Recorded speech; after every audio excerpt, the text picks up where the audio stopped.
Hello everyone, 大家好。皆さんこんにちは、ひときです。皆さんはバイトってしたことありますか？よくバイトだからって適当にやったらボスから怒られたとか、余っていらなくなった食べ物をちょっと食べちゃうとか、そういう経験はありませんか？僕たちは大学生の時にフルタイムじゃなくてパートタイムで、時間がある時にバイトすることがよくあります。多分日本だと 80% 以上の人はバイトしたことあると思います。中には高校生の時からバイトをする人もいるんですけど、やっぱりお店は高校生はダメっていうところも結構あります。今日は日本人の大学生がどんなバイトをしているのかを話したいと思います。でも主に僕の周りの人とか僕の経験を話すので、すごい一般的っていうわけではないかもしれないです。日本の大学生がよくするバイトは飲食店のバイトです。チェーン店のレストランとかマックとかスターバックスが多いですね。僕のイメージなんですけど、マックで働く人はクールな感じで、クラスの端で一人イヤホンをつけて音楽を聴いている人とか、そういうかっこいいクールなイメージがあります。もうスターバックスは明るくて元気で友達がたくさんいる人が働いているイメージがあります。でも皆さんがもし日本に来てバイトをするなら、個人の飲食店のお店がすごくおすすめです。僕の友達はラーメン屋さんで働いてたんですけど、そこの店長さんはバイトの人でも家族みたいに仲良くしてくれました。他の個人のお店でバイトをしている人もバーベキューをしたり、余った材料でご飯を作ってくれたり、すごく楽しいって言っていました。だから友達も増えるし、そういうとこのバイトがおすすめです。あと意外と多かったのがホテルでバイトをしている人です。朝ごはんを運んだり予約の電話を取ったりするらしいんですけど、でも朝6時から始まるから土曜日とか日曜日朝早く起きてバイトに行くってちょっと大変ですよね。だから僕みたいに朝起きるのが苦手な人はちょっと無理だと思います。あと多かったのは家庭教師です。日本だとよく学校が終わった後に塾へ行ったり、プライベートの家庭教師の先生を雇って一緒に勉強したりします。で、その家庭教師のバイトをたくさんの大学生がしています。僕も家庭教師のバイトをしてたんですけど、ちょっとね、お給料が高いんですよ。さっきのレストランとかホテルとかはだいたい1時間10ドルぐらいなんですけど、この家庭教師は1時間25ドルとか30ドルのことが多いです。あとは医学生だったり、いい大学だともうちょっと高くなったりします。もしかすると僕も僕の周りも医学生だから家庭教師のバイトが多かったかもしれません。でもお金より一番いいのはその生徒の人生に関われるっていうのがすごくいいと思います。生徒の家へ行って勉強を教えたりするので、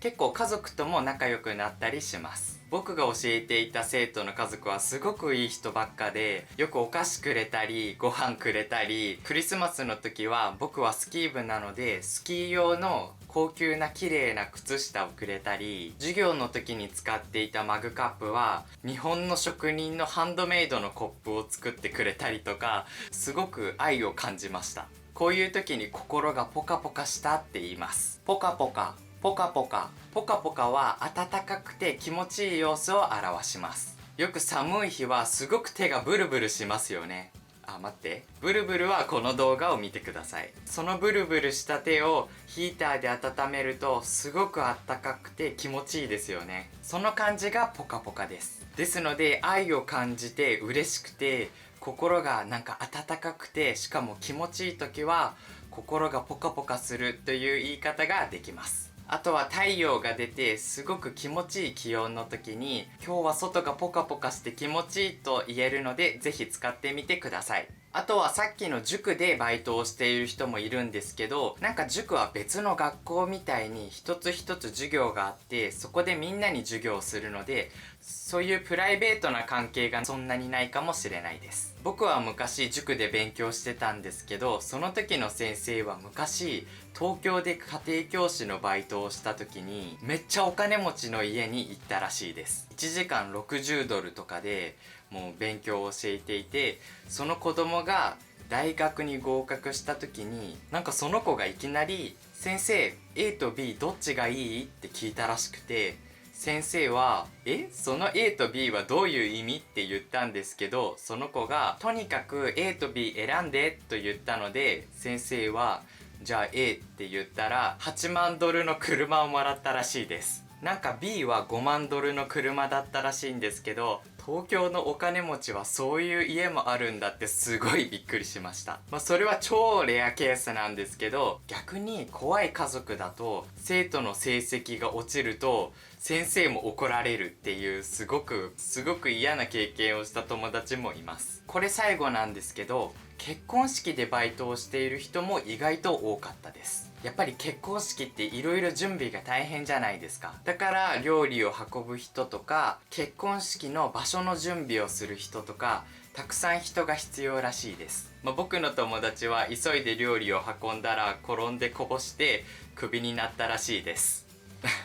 どんな仕事もすごい大変ですよね。今日説明したバイトと皆さんの国でのバイトは結構違いましたか？ぜひコメントで教えてください。あとはベルボタンとチャンネル登録もお願いします。皆さんありがとうございました。実は最近全然時間がなくて、さっき大学が終わって帰ってきて、俺の家から大学まで結構遠いから時間をかけて帰ってきて、今動画を撮って、そしてこれからまた大学に戻んないといけないの、すごい忙しい